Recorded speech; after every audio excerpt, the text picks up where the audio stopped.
We continue with our windows from St. George's Anglican Church in Guelph on this Windows Wednesday.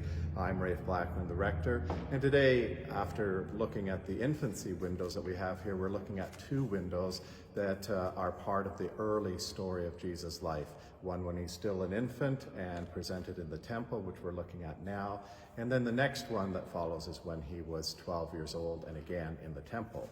Here in the presentation in the temple, it follows a custom that was a custom in the Anglican Church until recent generations, up to my grandparents' generation, where there used to be a service for welcoming women back into the fellowship of the community after childbirth, called rechurching of women, or various other names. We don't do that anymore and see no need for it.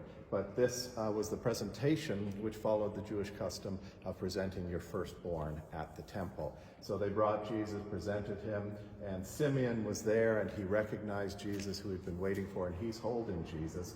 But not to be forgotten is Anna, the prophetess, who is here, and she's so important as well because she's been waiting her whole life. So Simeon gives us that great canticle that we sing, "My eyes have seen, now I can depart in peace." And so you have Jesus and in the center with Simeon, being held by Simeon. You have Mary and Joseph. They have the two turtle doves, which is the offering that would be presented for people who didn't have much money, poorer people. And so it represents the humility and humbleness of Jesus' beginnings as well. And then, of course, Anna over here, who lived long in the temple waiting to see this. And she's depicted with the cane, showing some of her age. And she, too, celebrated the presentation of Jesus in the temple.